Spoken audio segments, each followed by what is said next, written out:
I remember the morning of Tuesday, October 5th, 1971, with a clarity that feels like it's etched onto glass. The sky over Ashtabula County was the color of old, worn pewter, and a damp chill was coming in off the lake.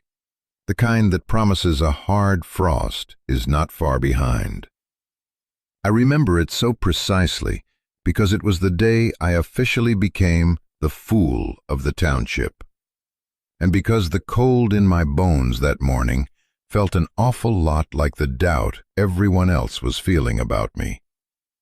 It was the day of the Miller Brothers dispersal sale, and I was there to buy 40 sheep nobody wanted. Not just any sheep, 40 sickly, underweight, black-wooled sheep that the auctioneer, a man named Gene, was describing as more trouble than they're worth, unless you're fond of vet bills and cheap felt. The small crowd of farmers huddled in their canvas jackets laughed. It wasn't a mean laugh, just a plain statement of fact. My neighbor, Silas Croft, whose land abutted mine to the west, caught my eye and gave me a slow shake of his head, a gesture that said plainly, "Don't do it, Mary." But I had my grandmother's last letter in my pocket, and her words were louder than all of them. By the way, wherever in the world you're watching from right now, let me know in the comments. I love seeing how far these stories reach. Okay, where were we? Right, the auction. Gene couldn't get a single bid. He started at $5 a head and got nothing but silence and the sound of men shifting their feet on the muddy ground. All right, folks, let's try $4. $4 for a walking blanket. Anybody? More silence. He sighed, looking out over the sorry-looking flock huddled in a pen. They were a motley crew. Some were pure black, the color of coal dust, while others were a mix of gray and brown, their coats ragged and thin. They were undersized, their ribs showing faintly even through the matted wool, and a few had a cough that rattled in the damp air. They were the tail end of the Miller flock, a genetic dead end the family had been trying to get rid of for years. Finally, Gene threw his hands up. $2 a head. Take the whole lot for $80. Last call, or they're going for meat, and there ain't much of that on 'em either. A deep silence fell. It was the silence of consensus. These animals were worthless. I raised my hand. A quiet murmur went through the crowd. Silas looked at me, not with pity, but with the profound exasperation you reserve for a family member who insists on touching a hot stove. Gene didn't even try to hide his surprise. "Sold! To the lady in the blue coat for $80. He banged his gavel like he was glad to be rid of them. As I walked to the clerk's table to pay my $80, money I'd earmarked for winter tires, Silas fell into step beside me. "Mary," he said, his voice low and not unkind, "what in God's name are you going to do with them? They've got foot rot. Half of 'em have lungworm. And that wool, you can't even dye it. The mill won't touch it." I just nodded and handed over my cash. "I know, Silas," I said. "That's the point." He just shook his head again and walked away. He didn't understand, and I didn't have the words to explain it yet, because I was only just beginning to understand it myself. The truth was, I wasn't just buying 46 sheep. I was buying a question that had been sitting unanswered for 20 years. The farm I was on, all 120 acres of it, had been in my mother's family for generations. But it was my grandmother, Elspeth, who had truly known it. She passed when I was 15, leaving me the land, a small, sturdy farmhouse, and a collection of notebooks bound in blue cloth. For years I'd kept the farm running, but not much more. I leased most of the good pasture to Silas for his Suffolks, and I worked a job in town as a bookkeeper to make ends meet. The farm was a place I lived, not a thing I lived from.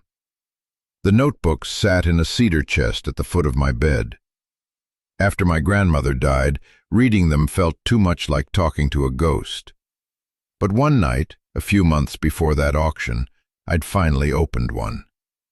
It wasn't a diary of feelings, but a logbook of work. It was filled with her small, neat handwriting, detailing crop rotations, weather patterns, and the economics of running a small holding in the 1930s and 40s. And it was filled with notes about her sheep. Specifically, a flock of black sheep she called her Ashtabula ebonies. She wrote about them not as a novelty, but as the cornerstone of her farm's solvency. One passage, dated May 1938, was underlined twice. "The value isn't in the thing itself," she wrote, "but in the knowing of it. Others see a black sheep and see a mistake. I see a fleece that needs no dye, wool that holds its color against the sun, and an animal that thrives where others fail." That line stuck in my mind. It was a piece of her I'd never known, a practical wisdom that felt as solid as the field stones in our foundation. The specific ground she mentioned was a 10-acre plot we'd always called the North Slope. It was the poorest part of the farm, a steep, rocky hillside where the soil was thin and acidic. Nothing much grew there but a tough mix of what most farmers considered weeds. Chicory with its deep taproot, broadleaf plantain, wild carrot, and a vetchy, resilient legume called bird's foot trefoil. Silas's big, white commercial sheep wouldn't touch it. They'd stand at the fence and bleat for the lush alfalfa and clover in the lower pastures. For as long as I could remember, the North Slope was just there, a problem to be ignored. But my grandmother's journal told a different story. She had drawings of those very plants next to her entries. She didn't call them weeds, she called them forage. The chicory for parasites, she wrote, the plantain as a poultice for their blood, the trefoil for protein without the bloat of clover. She described a system where these sheep, her ebonies, weren't just surviving on this poor pasture, they were engineered for it. They were smaller, hardier animals that could navigate the rocks and had a digestive system that drew strength from these deep-rooted herbs. The land I saw as a failure, she saw as a pharmacy and a pantry, perfectly suited to a very specific kind of animal. The Miller sheep, from what I could gather, were the last degenerate remnants of this local landrace. They'd been crossbred and neglected. But I had a hunch, a hope rooted in my grandmother's words, that the core of that old genetics was still in there, waiting. For years, I had done nothing with this knowledge. The notebooks stayed in the chest. The idea of reviving my grandmother's flock felt impossibly large, a dream for someone with more time, more money, more courage. The farm was a responsibility, not a canvas. Then I turned 40. The bookkeeping job felt like counting someone else's life, digit by digit. The silence of the farmhouse felt heavier. One afternoon, I took the journals out to my confidant, Helen Carter. Helen ran the local feed and supply, a woman whose father had run it before her. She was my age, with sensible hands and a mind that worked like a good scale, always finding the true weight of things. She didn't trade in gossip or judgment. We sat in her dusty office, the air thick with the smell of molasses and grain. I didn't show her the journals. I just told her the idea. "I'm thinking of buying some of those black sheep the Millers have," I said, trying to sound casual, "and putting them on the North Slope." I expected her to give me the same look Silas had. Instead, she just steepled her fingers and looked at me over her glasses. "Fencing's probably shot on that slope," she said. "Woven wire or electric?" "Woven," I said. "The old-timers used it for a reason." "Cost you a fair bit for 10 acres, she noted. "And what about a water source up there?" "There's a spring-fed cistern my granddad built. Just needs to be cleaned out." She nodded slowly, her gaze steady. "Those Miller sheep look pretty rough. You'll need a good wormer to start, and probably some mineral supplement to get them back on their feet. Nothing fancy, just the basics." She wasn't telling me if it was a good idea or a bad one. She was asking practical questions, treating my wild notion as a solvable problem of logistics and labor. In her quiet, pragmatic way, she was giving me permission to try. Her belief wasn't in the sheep, but in my ability to do the work. That was the conversation that led me to the Miller auction, with $80 in my pocket and a plan that was equal parts faith and foolishness. After the auction, getting them home was a chore. I'd borrowed an old stock trailer from Helen, and it took me and 2 of the Miller boys the better part of an hour to coax the terrified animals up the ramp. They were lighter than they looked. I could feel their bones through their thin coats. Driving home, I watched them in the rear-view mirror, a huddled mass of black shadows. The weight of what I had done began to settle on me. I hadn't just bought 40 sheep. I'd taken on the responsibility for 40 living, breathing creatures that the rest of the world had written off. I pulled over on the side of the road, the engine idling. I got out and walked to the back of the trailer, looking in through the slats. A few of them looked back at me, their eyes a flat, wary yellow in the gloom. They weren't majestic. They were just scared and sick. The full scope of the work ahead washed over me. The fences to mend, the cistern to clean, the endless cycle of care they would need. And for what? For a kind of wool nobody valued, based on the writings of a woman who had been dead for 25 years. The doubt that Silas had shown me was now blooming in my own chest, cold and heavy. I leaned my forehead against the cool metal of the trailer. For a long moment, I considered turning around, driving back to the auction grounds, and simply giving them back. But then I thought of my grandmother's handwriting, the firm, confident loops of her script. The value isn't in the thing itself, but in the knowing of it. I didn't know yet. I had only just begun the process of learning. And you can't learn anything by driving backwards. I got back in the truck and drove home. The first order of business was triage. I didn't put them on the north slope right away. I penned them in the old barnyard, a small grassy enclosure with a 3-sided shelter. It was close to the house, where I could keep a constant eye on them. I called the vet, a kind old man named Dr. Evans, who had doctored my father's dairy cows decades ago.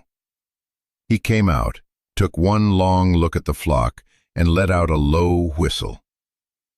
"Mary," he said, "you've bought yourself a full-time job." He spent the next 3 hours with me, patiently going through the flock, one by one. His diagnosis was grim, just as Silas had predicted. Nearly all had lungworm, evidenced by that dry, rattling cough. A good 20 of them had foot rot, their hooves overgrown and infected. They were all malnourished, their bodies riddled with internal parasites. He showed me how to trim their hooves, carefully paring away the diseased tissue until we got to clean, healthy horn. He gave me a powerful injectable wormer for the lungworm and a drench for the gut parasites. He charged me $150, almost twice what I'd paid for the sheep themselves. "This is the first step," he said, packing his bag. "The real medicine will be good pasture and time, lots of time."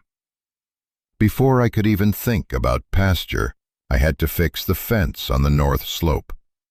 It was a monumental task.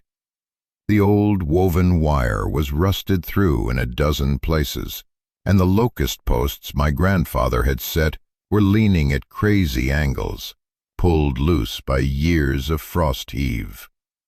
I spent the rest of October and all of November working on that fence. Every morning I'd be up before dawn, feed the sheep in the barnyard, and then head up the hill with my tools: a post hole digger, a wire stretcher, a hammer, and a bucket of fence staples. I bought new posts, treated pine, because locust was too expensive.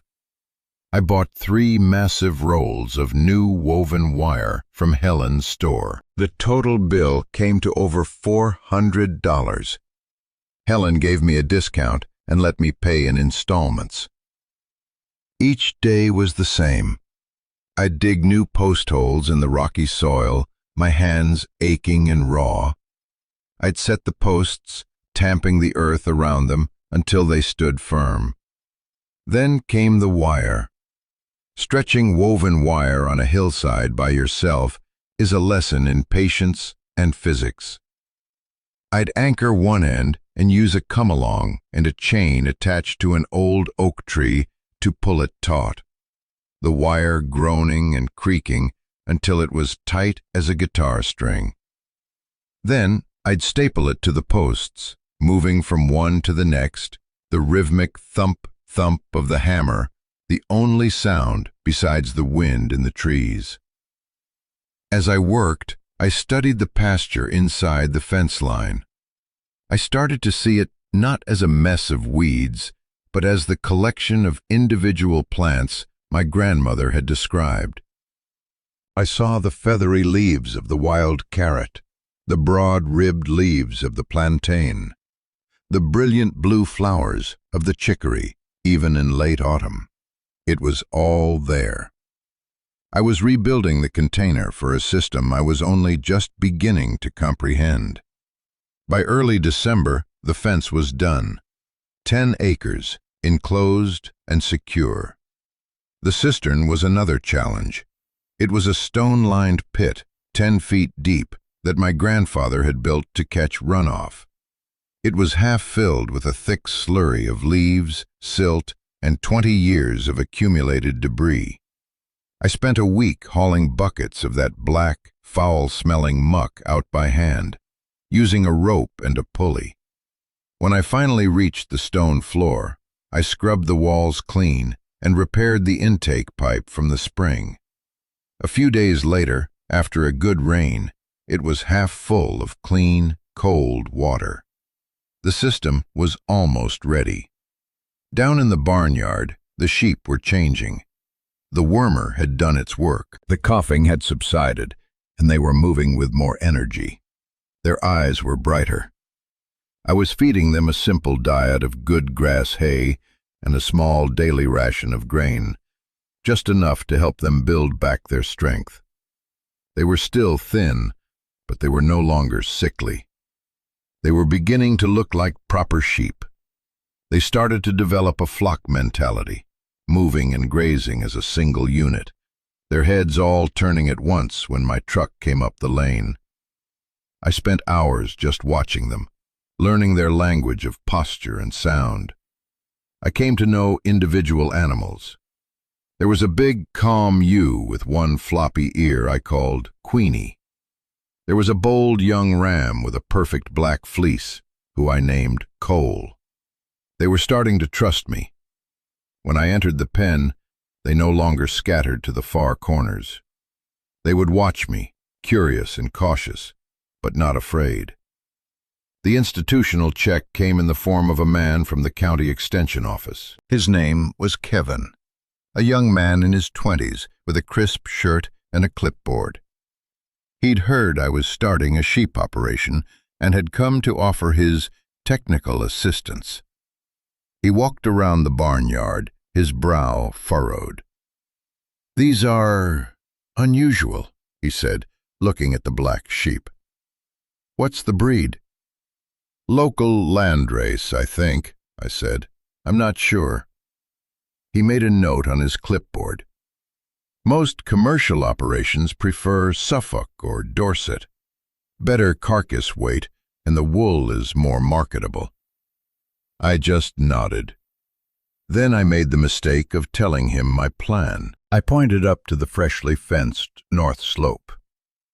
I'm putting them up there for the spring, I said. The forage is well suited to them. He squinted at the hillside, which, in the bleak light of December, looked particularly barren and brown. "Up there?" he asked, unable to hide his disbelief. "Mary, that's all thistle and weeds. The parasite load in that soil will be astronomical. You'd be better off plowing it under, liming it heavily, and seeding it with a modern pasture mix. Alfalfa, orchard grass, something with some real nutritional value." He meant well. He was armed with the best knowledge his university had given him. He saw a problem to be solved with modern tools, chemicals, plows, and hybrid seeds. He couldn't see the system my grandmother had described, a system based on synergy, not subjugation. "I'm going to try it this way first," I said politely. He shrugged, a gesture of professional resignation. "Well, it's your land, but I'd strongly advise against it. You'll lose half this flock to worms and malnutrition come spring." He handed me a pamphlet on pasture management from Ohio State University. It was full of charts and recommendations for chemical fertilizers and herbicides. As he drove away, I felt that familiar cold bloom of doubt again. He was the expert. He had the degree, the charts, the institutional backing. I had a dead woman's journal and a flock of reject sheep. That first winter was long and hard. I moved the flock into the main barn to protect them from the worst of the snow and wind. Every day was a cycle of labor, hauling hay, breaking ice in their water troughs, checking each one for any sign of illness. The cost was relentless. Hay was expensive that year, and 40 sheep, even small ones, eat a surprising amount. My savings dwindled. I took on extra bookkeeping work at night, my eyes gritty with fatigue as I entered numbers into ledgers, the scent of lanolin and hay still clinging to my clothes. There were nights I'd lie in bed listening to the wind howl around the corners of the old house, and I'd be convinced I'd made a terrible mistake. I was pouring all my time, my money, and my hope into a flock of sheep that the world had told me was worthless. One night in late February, during a particularly bitter cold snap, I found a young ewe shivering in the corner of the pen, her breath coming in shallow rasps. I brought her into the house, into the warmth of the kitchen, and wrapped her in old blankets. I sat with her all night, trying to coax a little warm milk and molasses into her, but it was no use. She died just before dawn. I sat there in the quiet kitchen, the first gray light filtering through the window, and I felt a profound sense of failure. The expert had been right. I was in over my head. I walked back to my bedroom, ready to admit defeat. I was going to call Silas in the morning and ask him to take the flock for whatever he'd give me. I opened the cedar chest and took out my grandmother's journal, not for inspiration, but to put it away for good. But my eyes fell on the familiar underlined passage. The value isn't in the thing itself, but in the knowing of it. I sank onto the edge of the bed and, against my own will, I started to read. I turned the page and found an entry from her first winter with the Ebonies, dated 1932. "Lost one today," she wrote. "A young one. It is a hard thing. The temptation is to blame the sheep or the land or the winter. But the fault is in my own ignorance. I did not see the signs. This is the price of learning. The ground is a harsh teacher, but a fair one. And then, a few pages later, another entry that I'd skimmed over before. The first year's fleece is the earth purging itself, coarse and full of kemp. The second year's is the promise. The third is the reward. You cannot rush the recovery of the soil or the animal. I read that last line twice. You cannot rush the recovery. It wasn't a platitude. It was a technical instruction. I had been thinking in terms of a single season, expecting a miracle.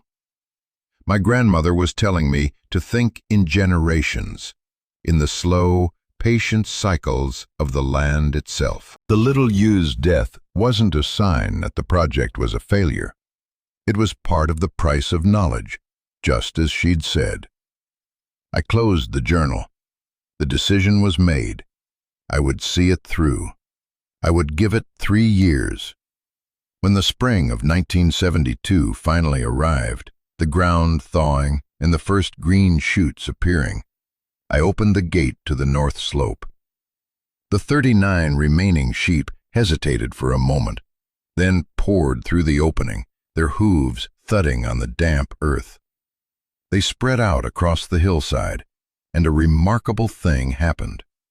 They didn't go for the patches of new grass. They went straight for the weeds. I watched them for hours, mesmerized.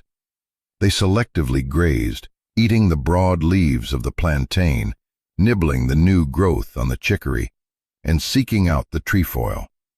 They moved with a purpose that looked like instinct, or maybe a deep, inherited memory.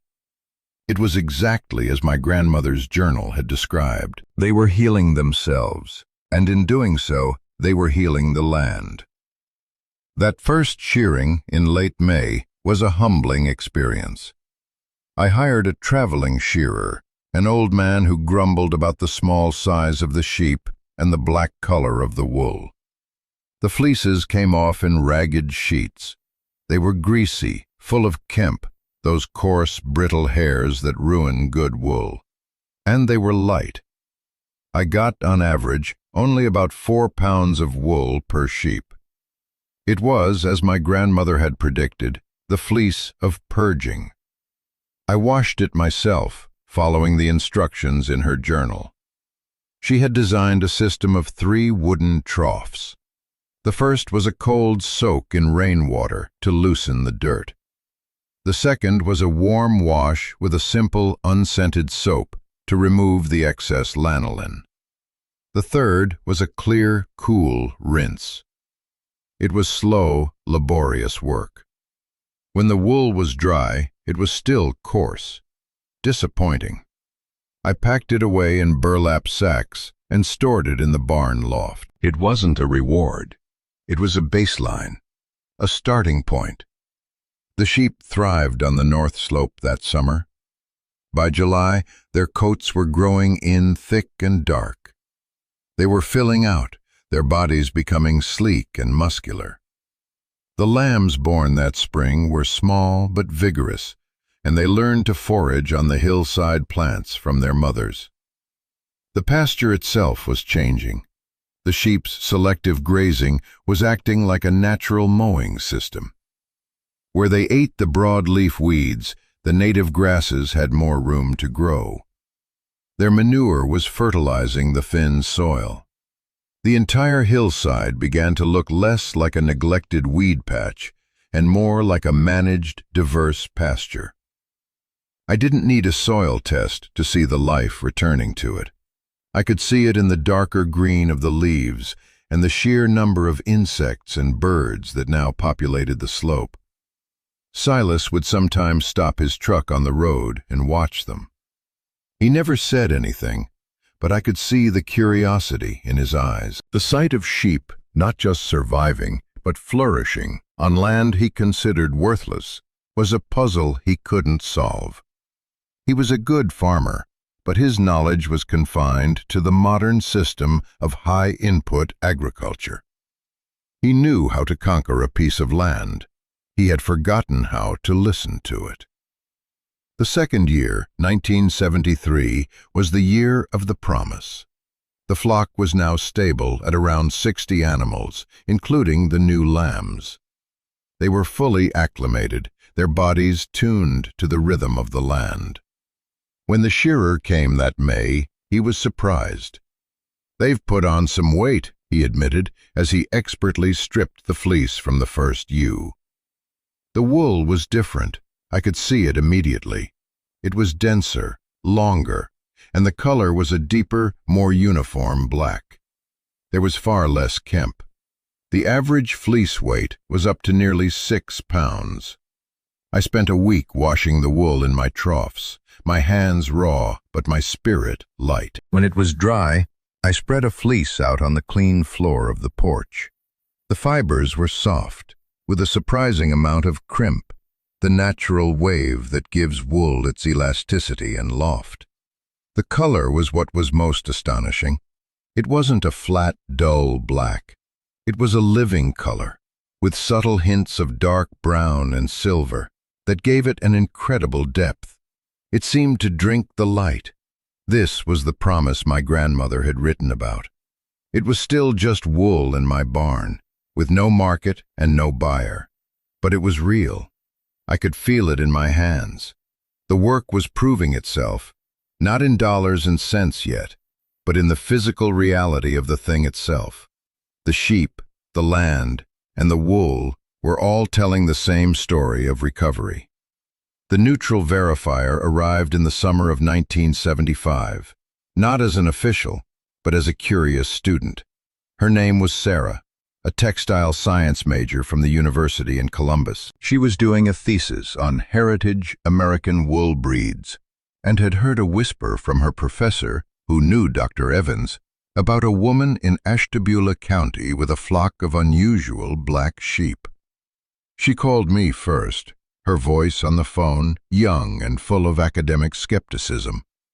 She asked if she could come take some samples for fiber analysis. When she arrived, she was just like Kevin from the extension office in some ways, armed with her own set of tools and a belief in data. But where he saw problems, she saw questions. She brought a tackle box full of small plastic bags, tweezers, and a portable field microscope. I took her up to the north slope, where the flock was grazing peacefully. She was quiet for a long time, just watching them. "They don't look like any registered breed I've studied," she said. "Their conformation is different, smaller, more compact." I handed her a fleece from the spring shearing. She took a sample, a small lock of wool, and placed it on a slide under her microscope. She fiddled with the focus knob, her eye pressed to the lens. "That's odd," she murmured. She spent an hour taking samples from different animals, carefully labeling each bag. She took soil samples from the pasture and samples of the chicory and plantain leaves. She was methodical, thorough, and completely unreadable. Before she left, she held up a lock of the black wool to the sunlight. "The color is incredible," she said. "It doesn't fade to brown at the tips like most black wool. How do you do that?" "I don't," I said. "The sheep do."